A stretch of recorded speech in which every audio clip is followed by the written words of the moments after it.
Bathed in the eerie glow of his computer screen, Mark, a man in his mid-30s, plots a playful shopping spree.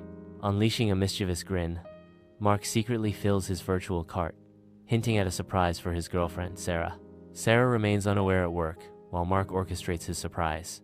Mark's return from his shopping trip is shrouded in secrecy, as he strategically conceals bags behind a fortress of boxes within the apartment. In a clandestine maneuver, the closet transforms into a vault of secrets, concealing shopping bags behind stacked boxes. The apartment holds its breath, unaware of the secrets hidden within its walls, as Mark returns to the room. In the softly lit apartment, Sarah's concern is palpable as she clutches a bill, a silent harbinger of impending financial unease. Lost in the glow of the television, Mark reclines on the sofa, his nonchalant demeanor heightening the growing unease. Sarah's voice cuts through the silence. "Mark, about the electricity bill. It's due." A plea laced with worry and desperation. Mark dismisses her concerns with a casual reply. Yeah, I'll take care of it later, Sarah. Don't worry." His words a fleeting promise against a backdrop of mounting financial dread. Sarah departs, the jingling keys and echoing door click, signaling a moment of solitude. In the ensuing silence, Mark springs to life, a mischievous glint in his eyes as he retrieves shopping bags. A whirlwind of color erupts as Mark tears into the bags, scattering vibrant clothes across the sofa.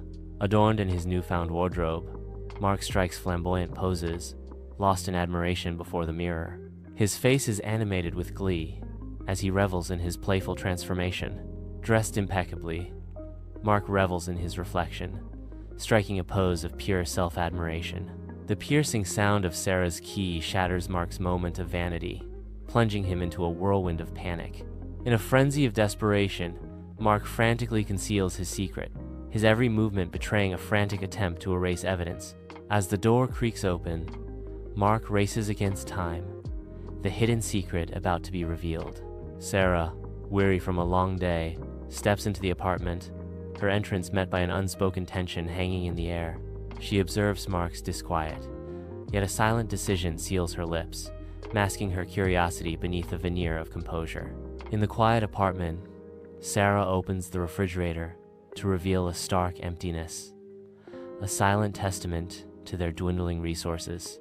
A sigh escapes her lips, a fleeting cloud of resignation in the cool air, as the weight of their financial struggles settles upon her. The bare shelves mock her with their emptiness, a stark reminder of the challenges they face in their daily life. In the dimly lit apartment, long shadows dance as Sarah confronts Mark, a stack of bills clutched tightly in her hand. Sarah's voice rises, filled with both frustration and a hint of despair. "Mark, we need to talk about the bills, and the fridge is practically empty." Mark's response, I know. Things have been tight lately," is a feeble attempt to deflect the gravity of their situation. Sarah's voice drips with exasperation as she asserts, "Tight. We're barely making ends meet.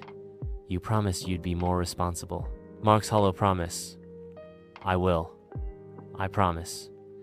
You'll pick up some extra shifts. You'll do better," hangs in the air, a desperate plea for forgiveness. Bathed in the screen's glow, Mark hunches over his laptop, oblivious to the looming financial storm brewing around him. Mark's fingers dance across the keyboard as he indulges in online shopping, seemingly untouched by the weight of his mounting debts. Unnoticed and ominous, a thick stack of unpaid bills teeters on the brink, a silent testament to Mark's financial woes. In the hushed solitude of his apartment, Mark accepts a mysterious package, his eyes betraying a storm of unease. In a fleeting moment of panic, Mark conceals the package beneath the bed, desperately attempting to bury its secrets. Just as the shadows deepen, Sarah's arrival threatens to unearth the hidden secrets, setting the stage for a tense confrontation. In the intimate setting of their apartment, Sarah and Mark are seated across from each other, a heavy silence hanging over the remnants of their meal. Sarah, her gaze unwavering, broaches the delicate subject of their future, her eyes searching for answers in Mark's reaction. Mark, visibly uncomfortable, avoids eye contact, his unease palpable as he nervously fiddles with his fork. Clearing his throat, Mark haltingly begins to address the weighty topic, the unspoken tension reaching a fever pitch. Sunlight floods the apartment as Sarah hums, her domestic tranquility soon to be shattered. A moment of hesitation betrays her unease as she approaches the closet, unaware of the secrets it holds. The closet door swings open, revealing a hidden cache of clothes and shoes that scream of betrayal. Disbelief washes over Sarah as the truth dawns. These clothes, unmistakably Mark's, unravel the peaceful facade of her life. In the confines of their disheveled apartment, Sarah confronts Mark, her controlled fury barely concealing the storm within. Sarah's voice cuts through the tense silence as she demands an explanation. "These clothes, Mark. Explain them." Mark stammers a weak defense, attempting to deflect the inevitable. "It's not what you think, Sarah. Really." Sarah's icy retort slices through his flimsy excuse, her intelligence insulted. "Oh, I think it's exactly what I think. Don't insult my intelligence." In the heart of an apartment, open suitcases on Sarah's bed hint at an impending departure, surrounded by the scattered remnants of a life about to be packed away. Mark stands frozen in the doorway, his face a canvas of raw desperation, pleading with Sarah to reconsider her decision. In a moment of heart-wrenching vulnerability, Mark utters, "Please, Sarah, don't do this. I promise it'll change." Sarah's silence hangs heavy in the air, her unspoken words cutting deeper than any shouted accusation. Amidst a sea of scattered boxes, Sarah seals the final one with brisk efficiency, her every move echoing unspoken farewells. Mark lingers in the doorway, his gaze heavy with regret as he silently witnesses her departure. Mark watches her go, realizing the consequences of his actions. In the desolate expanse of his apartment, Mark stands amidst a storm of scattered belongings, his eyes reflecting an overwhelming sense of solitude. The chaos of clothing mirrors the internal turmoil as Mark's gaze sweeps over the scene, each glance revealing a deeper layer of desolation. His stance, a testament to profound loneliness, embodies the silent scream of a soul adrift in a sea of personal wreckage. In the cluttered confines of his apartment, Mark's tense phone call echoes with desperation. Mark pleads, "Look, I understand the bill is overdue, but I'm telling you, you'll have the money by the end of the week," his voice laced with barely concealed panic. The weight of financial strain bears down on Mark, each word a testament to his struggle. In the solitude of his apartment, Mark is surrounded by a chaotic array of discarded clothing, each piece a stark reminder of a joy now lost. He mechanically picks up a shirt, his eyes devoid of interest, and throws it aside, his actions devoid of passion.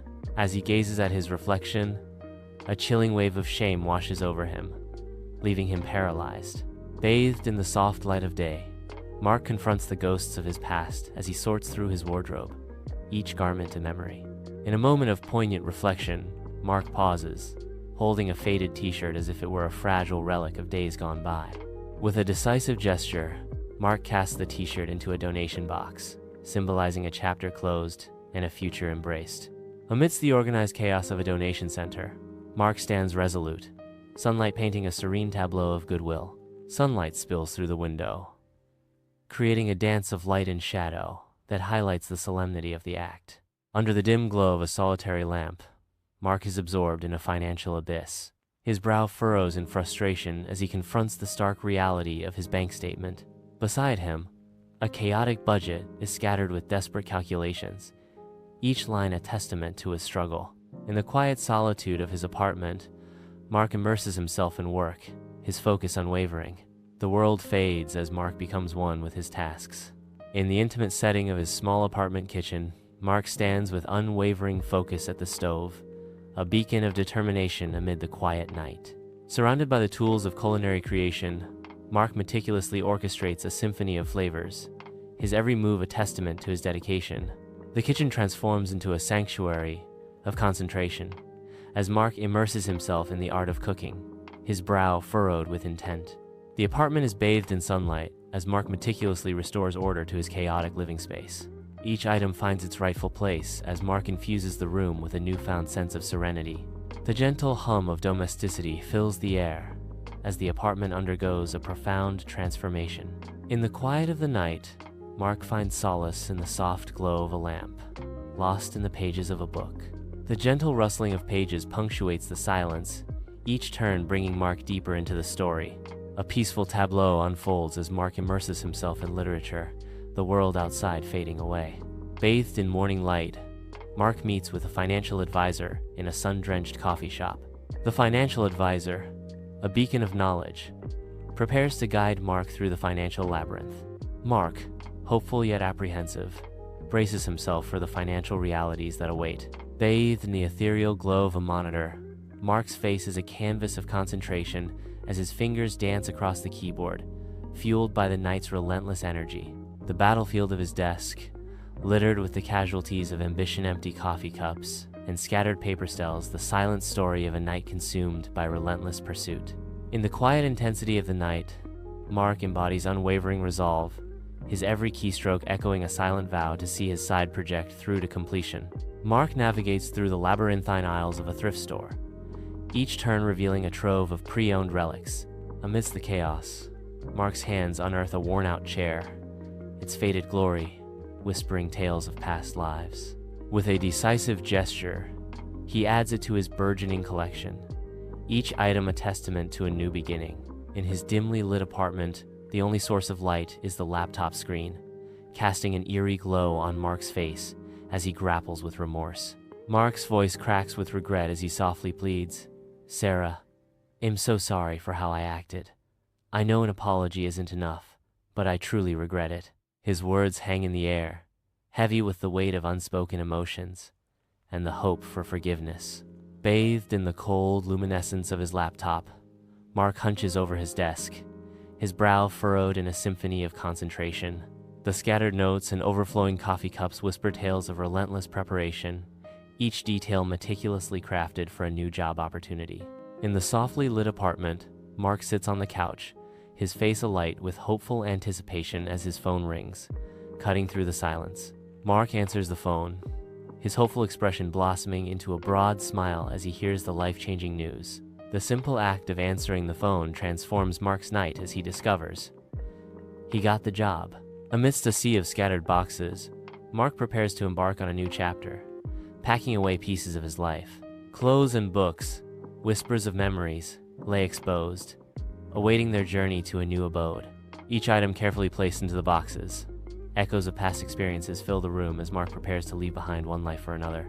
In the heart of a dimly lit, emptying apartment, boxes stand like silent sentinels, casting long shadows that dance with Mark's memories.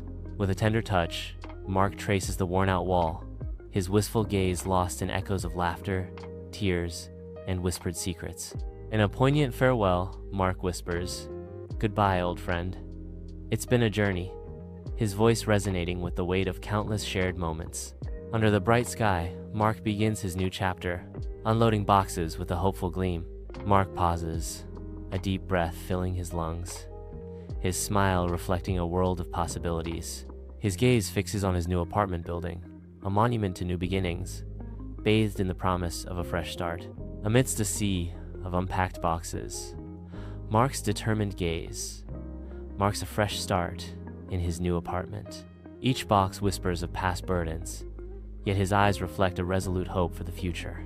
In the quiet of the night, this apartment becomes a blank canvas for Mark's dreams. In his sparsely furnished new apartment, Mark beams at the screen, sunlight illuminating dust motes in the air, a testament to new beginnings. With a hopeful grin, Mark extends an invitation. "So, what do you think? Not exactly Buckingham Palace, but it's mine," Mark warmly suggests. "You should come visit sometime. We could grab dinner, catch up." Sarah responds with a hint of longing. "I might just do that, Mark. It sounds nice." Sarah's simple statement hints at deeper desires. "Maybe we could talk, really talk."